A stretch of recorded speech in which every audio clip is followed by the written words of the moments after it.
அடமானத்தில் இருக்கும் தங்க நகையை மீட்டு மார்க்கெட் விலையில் உடனடியாக விற்க சிறந்த வழி பிரைம் கோல்ட் ஹப். தொடர்புக்கு 9840551787. தங்கத்தை மட்டுமல்ல, உங்கள் தன்னம்பிக்கையையும் மீட்டுத் தருகிறோம். No compromise. உங்க சைடுலயும் எங்க சைடுலயும். It's a GT promise. GT Holidays, South India's #1 travel brand. Welcome to Aadhan cinema. இன்றைக்கி நம்ம திருச்சிற்றம்பலம் படத்தை பற்றி டீகோட் பண்ண போகிறோமா அப்படின்னு கேட்டால் கிடையாது. இது ஒரு ஃபிலிம் அப்ரிசியேஷன் மாதிரி நம்ம பண்ண போகிறோம். ஸோ அதுக்காக நம்மளோட இணைஞ்சிருக்கார் சுப்பு அவர்கள்.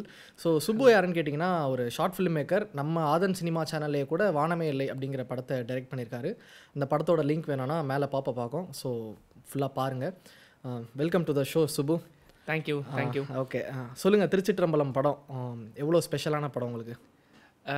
எனக்கு ரொம்ப ஸ்பெஷலான படம் தான் அது. ஏன்னா எனக்கு இந்த ஜான்ரா ரொம்ப பிடிக்கும்.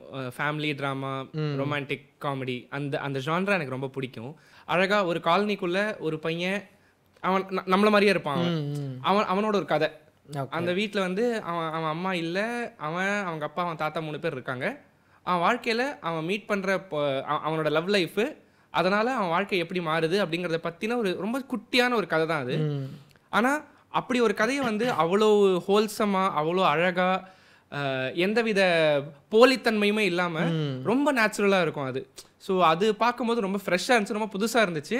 அண்ட் ரொம்ப சந்தோஷமாக இருந்த விஷயம் என்னென்னா, அந்த படம் 100 கோடி அடிச்சுது. எனக்கு வந்து அது ரொம்ப ரொம்ப சந்தோஷமாக இருந்துச்சு. ஆக்சுவலி தனுஷை எக்ஸ்பெக்ட் பண்ணியிருக்க மாட்டாங்க, தெரியாது, இருக்கலாம். ஓகே, அது வந்து ரொம்ப எனக்கு ரொம்ப சந்தோஷமாக இருந்துச்சு அது பார்க்கும்போது. எனக்கு எப்படின்னா, எனக்கு யூஸ்வலாக இந்த ஆண்களோட எமோஷன்ஸை வந்து ரொம்ப ஜென்யூனாக பேசுகிற படங்கள் வந்து எனக்கு பிடிக்கும். எனக்கு மெய்யழகன் படம் வந்தப்போ அந்த படம் எனக்கு ஒர்க் ஆகாமல் போனது காரணமே என்னென்னா, நான் என் ஃப்ரெண்ட்ஸ் கிட்ட கூட சொல்லிட்டு இருந்தேன், நிறைய அழறாங்க. லைக் ஆண் அழவே கூடாதுங்கிறது கிடையாது, அவங்களோட வல்னரபிலிட்டியை காட்டணும். ஆனால் அதுக்குன்னு ஒரு இடம் இருக்குது. ஏன்னா ஆண் வந்து ஸ்டாய்க்கானவன், எமோஷன்ஸை கட்டுப்படுத்தக்கூடியவன். அவன் ஒரு இடத்துக்கு வெடிக்கிறான்னா அந்த இடம் அவ்வளோ முக்கியத்துவம் வாய்ந்த இடமா தான் இருக்கும் அப்படிங்கிறது ஒன்று. ஸோ நான் வந்து மேபி நிறைய பேருக்கு மெய்யழகன் ஒர்க் ஆச்சு. எனக்கு நான் சொன்னப்போ ஒர்க் ஆச்சு, நம்மளே கூட பேசியிருக்கோம். நான் அதுக்கு மாற்றாக எதை முன் வச்சேன்னா திருச்சிற்றம்பலம் படம் தான் முன் வச்சேன்.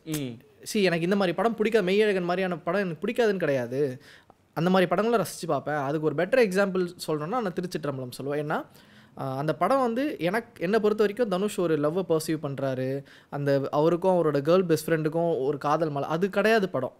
அந்த வீட்டோட 3 ஆண்கள், அந்த 3 ஆண்களும் என்ன எமோஷன்ஸை கோத்ரூ பண்ணுறாங்க, அந்த குடும்பம், அதாவது ஒரு பெண் இல்லாத வீடு எப்படி இருக்கும், பெண் வாசமே இல்லாத வீடு எப்படி இருக்கும், அவங்க எப்படி அந்த ஹோமை பில்ட் பண்ணுறாங்கங்கிறது தான் என்னை பொறுத்த வரைக்கும் திருச்சிற்றம்பலம். ஸோ தமிழ் சினிமாவில், இந்தியன் சினிமாலேயே சரி, ரொம்ப ரேர் ஒரு அண்ணன் தம்பி எமோஷன்ஸையோ இல்லை வந்து அப்பா பையன் எமோஷன்ஸையோ பேசுகிற படங்கள் வந்து ரொம்ப ரொம்ப கம்மி.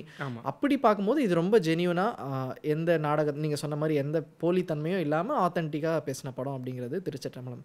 ஸோ எனக்கு ஓகே, இந்த படத்தை பற்றி கொஞ்சம் ஒரு 3 years ஆஃப் திருச்சிற்றம்பலம் மாதிரி ஒரு செலிப்ரேட் பண்ணலாங்கிறதுனால தான் உங்களை கூப்பிட்டேன். இப்போ நம்ம என்ன பண்ண போகிறோம்னா, பேசிக்காக இந்த படத்துலேருந்து இந்த மொமெண்ட்ஸ்லாம் எனக்கு ரொம்ப ஃபேவரட் அப்படிங்கிற மாதிரி நம்மளுக்கு சில மொமெண்ட்ஸ் இருக்கும் இல்லையா, அதெல்லாம் ஃபேவரட் மொமெண்ட்ஸ் தான். அது எல்லாமே ஸ்பெசிஃபை பண்ணி நம்ம ஒரு சின்ன டீகோடிங்லாம் கிடையவே கிடையாது. இது ஒரு ஃபிலிம் அப்ரிசியேஷன். ஆக்சுவலி நானும் விஸ்காம் ஸ்டூடெண்ட் தான், சுப்புவும் விஸ்காம் ஸ்டூடெண்ட் தான். இதெல்லாம் நம்ம படிக்கும்போது இது ஒரு சப்ஜெக்டாகவே நமக்கு இருக்கும், ஒரு படத்தை எப்படி பார்க்கணும், எப்படி ரசிக்கணும் அப்படிங்கிறது. ஸோ அதை தான் நம்ம இப்போது பண்ண போகிறோம். ஸோ நீங்களே ஸ்டார்ட் பண்ணுங்கள். இந்த படத்தில் வந்து நிறைய இடத்துல வந்து பெரிய பெரிய எமோஷன்ஸாக இருக்கும். அவங்க அப்பாக்காக அவர் வந்து ரெஸ்பான்சிபிலிட்டி எடுத்துக்கிறது, அப்படி இப்படின்னு சொல்லிட்டு நிறைய இருக்கும். ஆனால் இதில் வந்துட்டு ரொம்ப எனக்கு இப்போ க்ளோஸ் டு ஹார்ட்டாக இருக்கிற மொமெண்ட்ஸ் எல்லாமே வந்து ரொம்ப குட்டி குட்டி மொமெண்ட்ஸ் தான். ஃபார் எக்ஸாம்பிள், அவர் வந்துட்டு ராஷிகனாவை பிடிச்சிருக்கு அப்படின்னு சொல்லிட்டு சுற்றிட்டு இருக்கும்போது அவங்க வந்துட்டு ஆர்டர் பண்ணுவாங்க சாப்பாடு. வந்து கொடுத்ததும் அவங்க காசு வாங்கிட்டு இந்த அப்படின்னு சொல்லி கேட்டது என்னன்னு கேட்பாங்க. அவர் வந்துட்டு டிப்ஸ் அப்படிம்பாங்க. அவர் மூஞ்சி ஒரு செகண்ட் மாறும். அவர் மாறிட்டு திரும்ப அந்த சிரிப்பை கொண்டு வருவார். லைக் நார்மலாக தான் இருக்குது அப்படின்னு சொல்லிட்டு, இல்லை தேங்க்ஸ் அப்படின்னு சொல்லிட்டு போயிடுவார். அந்த இடத்துல அவர் ஒரு டைலாக் சொல்லியிருப்பார் அதுக்கு முன்னாடி தான் வந்துட்டு, உன் உலகம் வேற, என் உலகம் வேற அப்படின்னு சொல்லிட்டு. அதை ரொம்ப எஸ்டாப்ளிஷ் பண்ணுற மாதிரியா இருக்கும் இந்த சீன் அப்படியே எக்ஸாக்டாக. அதே மாதிரி கட் பண்ணால் பிரியாபவானி சங்கர் கிட்ட வந்துட்டு அவங்க ஊரில் போயிட்டு டச்சில் இருக்கலாம், ஃபோன் நம்பர் கொடுங்க அப்படின்னு சொல்லி கேட்கும்போது, நாம ஏன் டச்சில் இருக்கணும் அப்படின்றதும் அப்படின்றதும் அவருக்கு புரியவே புரியாது. இதுக்கு நான் இப்போ எப்படி பதில் சொல்லுவேன், நான் உனக்கும் என்ன பிடிச்சிருக்குன்னு நினச்சி தான் பேசிட்டு இருந்தேன் அப்படின்னு சொல்லி யோசிப்பார். அவர் அதுக்கும் வந்துட்டு டக்கு அதே மாதிரி சிரிச்சுட்டு சோகத்தை சிரிச்சுட்டு அப்படியே நடந்து போயிடுவார். அப்படியே செம பெர்ஃபார்மன்ஸ் அது பிச்சிருப்பார் அவர். அதே மாதிரி கட் பண்ணால் நித்யா மேனன்ட்ட வந்து டெரஸில் வந்துட்டு அவர் வந்து அப்பயுமே அகெயின் அவருக்கு வந்து ஐ லவ் யூன்னு சொல்ல வராது. இப்போ நம்ம காஃபி ஷேர் பண்ணிக்கிட்டோம்ல, அதே மாதிரி லைஃப் ஷேர் பண்ணலாமா அப்படிம்பாரு டக்குன்னு. உடனே அவங்களுக்கு வந்து அவங்க வேணாம்லாம் சொல்ல மாட்டாங்க. அவங்க சொல்கிற முதல் விஷயம் வந்து நாளைக்கு என்கிட்ட பேசும்போது வந்து ஆக்வர்டெல்லாம் ஆகக்கூடாது, ஒழுங்காக இருக்கணும், சரியா புரியுதா உனக்கு அப்படின்னு சொல்லிட்டு நடந்து போயிடுவாங்க அவங்க. இவர் திரும்ப தனியாக நிற்பார். இந்த 3 இடத்துலையுமே அவர் தனியாக தான் நிற்பார். ஸோ இந்த இடத்துல தான் வந்து நான் ஃபீல் பண்ணேன் தட் இது நான் ஓகே இப்படி தான் நான் ஃபீல் பண்ணியிருப்பேன் அந்த இடத்துல இருந்திருந்தேன் அப்படின்னு சொல்லிட்டு அந்த பாய் நெக்ஸ்ட் டோரோட அந்த ஃபீலை வந்து ரொம்ப ஆப்டாக கொண்டு வந்திருப்பாரு இந்த 3 சீன்லையுமே. எனக்கு இந்த மாதிரி மூமெண்ட்ஸ் தான் படத்தில் ரொம்ப பிடிக்க வச்சுச்சு இந்த படத்தை. ஸோ இதே மாதிரி இன்னொரு அழகான மூமெண்ட் என்னன்னா, படத்தில் தனுஷ் வந்து ராஷிகண்ணா அவங்கள்ட்ட போயிட்டு லவ் ப்ரப்போஸ் பண்ணுவார். எப்படின்னா ரொம்ப ஒரு சின்ன குழந்தைத்தனமாக வந்துட்டு ஒரு கவிதையை சொல்லி அவனை லவ் பண்ணுறேன் அப்படின்னு சொல்லிடுவாங்க. அவங்க சிரிச்சுட்டு இல்லை அதெல்லாம் கிடையாது, நான் சும்மா ஃப்ளர்ட் தான் பண்ணேன், ஃப்ளர்ட் வேற லவ் வேற அப்படின்னு சொல்லிட்டு ரொம்ப ரொம்ப ஆணித்தனமாக சொல்லுவாங்க. அதை இவருக்கு அது ஒரு மாதிரி டக்குன்னு செருப்பாக அடித்த மாதிரி ஆயிரும். அவருக்கு என்ன பண்ணுறதுனே புரியாது. அந்த மொமெண்ட்டில் செம்ம ஆக்வர்ட் ஆயிடுவார். அது வரைக்கும் ரியாக்ஷன் நார்மலாக தான் இருக்கும், லைக் அவ்வளோதான் இருக்கும். எங்கே பியூட்டி ஆகும்னா அது கட் பண்ணி 2 ஷாட்டுக்கு வரும்போது அவர் உட்காந்துருப்பாரு.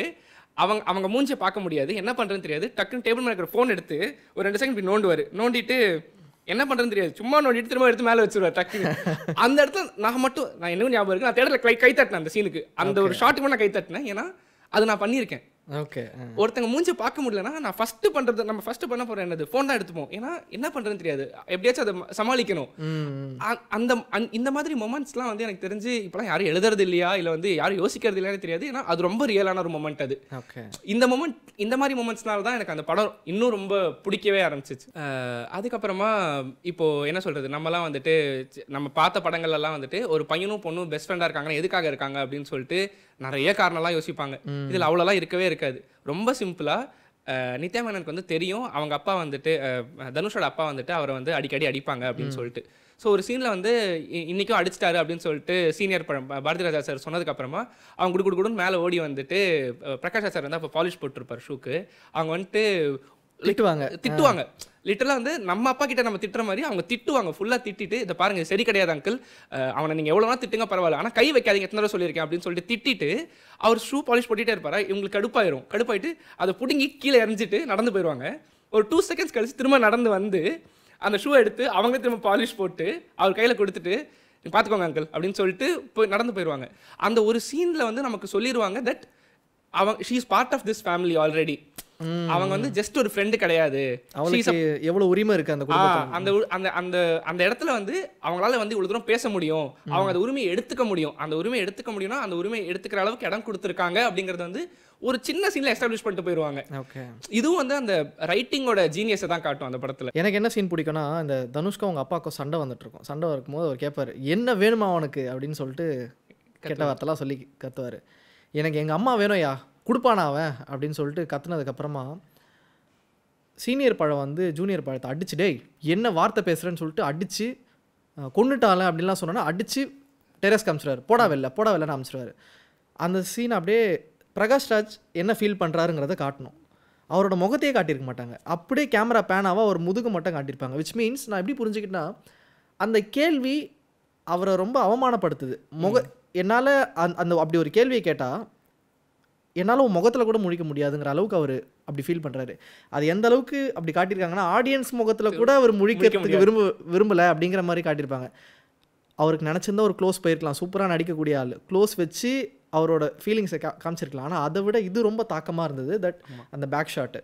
ஆமாம் அதில் இன்னொரு விஷயம் என்னென்னா அதுக்கு அப்படியே மிரர் பண்ற மாதிரி பாரதியாரோட ரியாக்ஷன் நமக்கு தெரியும். அவர் வந்து அவர் புள்ளையோட அவமானத்தை பார்த்து அவர் ஃபீல் பண்ணுவாரு.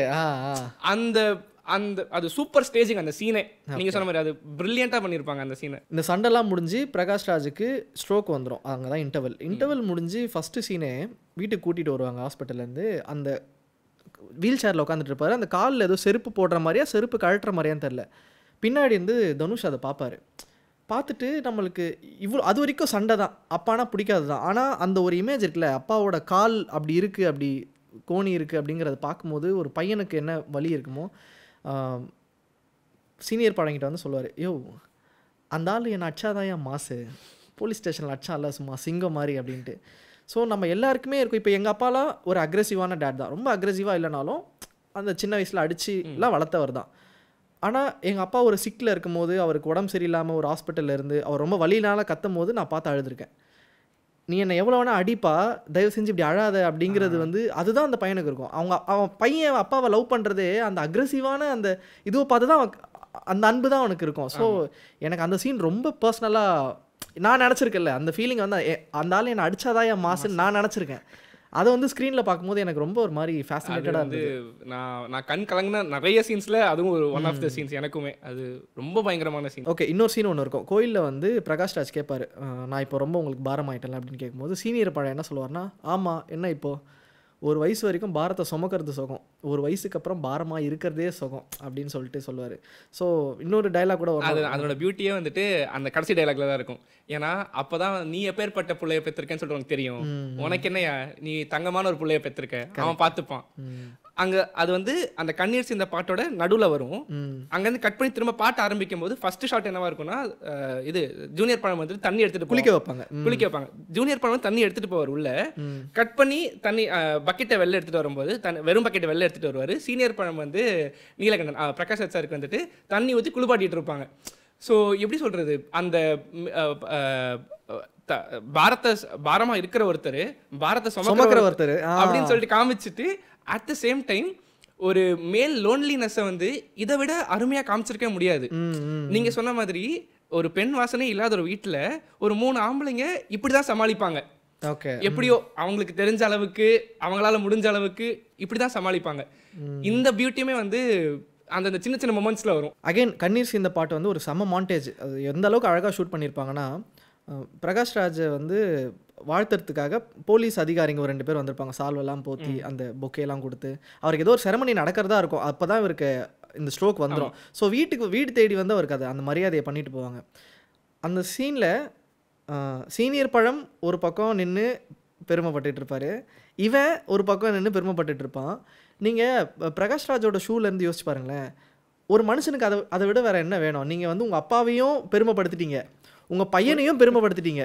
அது வந்து ஒரு ஃபுல்ஃபில்டான மேல் கேரக்டர் தான். இதுக்கப்புறம் வாழ்க்கையில் அந்த ஆள் என்ன பண்ணணும்? அந்த ஆள் சில தெரிஞ்சோ தெரியாமலோ சில தவறுகள் பண்ணிட்டான், பட் பண்ணிட்டானே, அப்பாவையும் பையனையும் ஒரே டைமில் பெருமைப்படுத்திட்டானே, அதுக்கு மேலே ஒரு ஷாட் வந்துட்டு ஜீனியஸ். அதெல்லாமே இதெல்லாம் விட எனக்கு ரொம்ப ஃபேவரட்டான மூமெண்ட் என்னென்னா, ஃபஸ்ட்டு இவங்க 2 பேர் பேசாமல் இருக்கிறப்போ பிரகாஷ் ராஜ் தடுக்கி கீழே விழுந்துருவார்.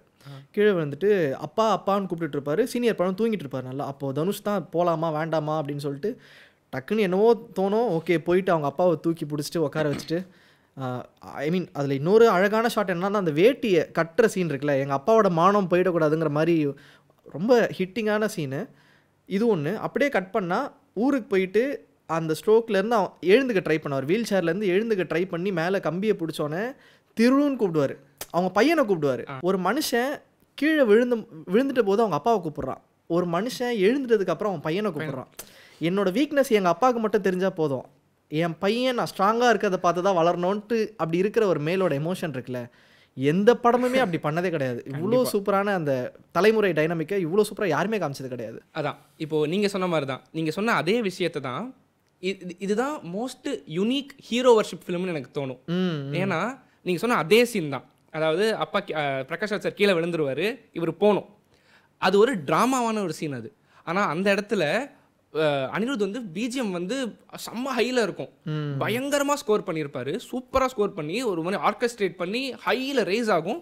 அப்போ தான் நீங்கள் சொன்ன அந்த கால் ஷாட் வரும், அவர் போக வேணாமா அப்படின்னு சொல்லிட்டு பார்த்து போயிடுவார். போயிட்டு ஃபுல் பிஜிஎம்மில் இது போயிட்டு தூக்கி வச்சிருவார். மேலே வச்சதுக்கப்புறமா பிரகாஷ் ராஜ் சார் பேசுவார், அந்த சீன் அப்படியே போகும். கட் பண்ணால் நேர்மாறாக வந்துட்டு ஸ்டண்ட் சில்வா சார் கூட வந்துட்டு சண்டை போடுவார். கிளைமேக்ஸ்க்கு முன்னாடி ஆல்மோஸ்ட் சண்டை போடுவார். அந்த இடத்துல பிஜிஎம்மே இருக்காது. ஓகே, டெக்னிக்கலி ஸ்பீக்கிங் ஒரு ஹீரோ படத்துல அங்கதான் பிஜிஎம் வரும். ஏன்னா அடிக்கிறான் அவன் தான், அதாவது இவ்வளவு நாள் பயந்த ஒருத்தன் அங்க வந்து சண்டை போடுறான் அப்படின்னா அதுதான் மாசு. ஆனா அங்க பிஜிஎம்மே இல்லாம இப்போ நானும் நீங்களும் சண்டை போட்டால் எப்படி சண்டை போடுவோமோ அவன் அப்படி சண்டை போடுறாங்கிறத காட்டுறதுக்காகவே வந்து வெறும் சவுண்ட் எஃபெக்ட்ஸ் மட்டும்தான் இருக்கும், பிஜிஎம்மே இருக்காது. எனக்கு வந்துட்டு இந்த ஒரு சாய்ஸை மேக் பண்றது இருக்குல்ல, அங்கேயே வந்து இந்த படம் ஜெயிச்சிருச்சு அப்படின்னு சொல்லி தோணுச்சு எனக்கு. ஏன்னா எனக்கு இதுதான் மெயின் விஷயம், அவங்க அப்பாவை தூக்கி உட்கார வைக்கனால அதுதான் படத்துல மாஸ் மொமெண்ட், அதான் மாஸ். இந்த இடத்துல அடிச்சா பிரச்சனை கிடையாது, அடிக்கிட்டோம் பரவாயில்ல, ஆனா எனக்கு அது பெரிய விஷயம் கிடையாது அப்படிங்கிற அந்த சாய்ஸ் இருக்குல்ல, எனக்கு அது ரொம்ப சூப்பரா பட்டுச்சு. ஆக்சுவலி பேசிட்டே போகலாம் திருச்சிற்றம்பலம் படத்தை பற்றி, எவ்வளோ வேணா படம் 2.5 மணி நேரம்னா நம்ம ஒரு 5 மணி நேரம் அதை பற்றி பேசலாம், அவ்வளோ விஷயங்கள் இருக்கு. பட் இருந்தாலும் ஒரு சின்ன கிளிம்ஸ் வந்து நம்ம கொடுக்கலாம் அப்படின்னு நினச்சிட்டு இருந்தோம். Actually thank you so much. ஏன்னா நான் இந்த decoding coding video, film appreciation வீடியோக்கு நிறைய ரெஸ்பான்ஸ் வந்துட்டு இருக்கு. ஸோ நிறைய பேர் லிங்க் கேட்டுட்டு இருக்கிறதுனால ஓகே ஒரு ட்ரை ஒன்று பண்ணலாம், நம்ம வந்து ஒரு 10 to 15 மினிட்ஸ்க்கு ஒரு படத்தை ப்ராப்பராக இந்த மாதிரி அப்ரிஷியேட் பண்ணலான்னு தோணுச்சு. அதுக்காக ரொம்ப நாள் கழிச்சு இந்த ஷோவே பண்ணுறோம். So thanks for rejoining with us. Again சீக்கிரமாக இன்னொரு படத்தோட உங்கள் எல்லாரையும் சந்திக்கிறோம். உங்களுக்கு என்ன படம் டீகோட் பண்ணணும் இல்லை அப்ரிஷியேட் பண்ணணும்னு தோணுச்சுன்னா please drop in the comments. Thank you so much. Thank you Subbu. Thank you.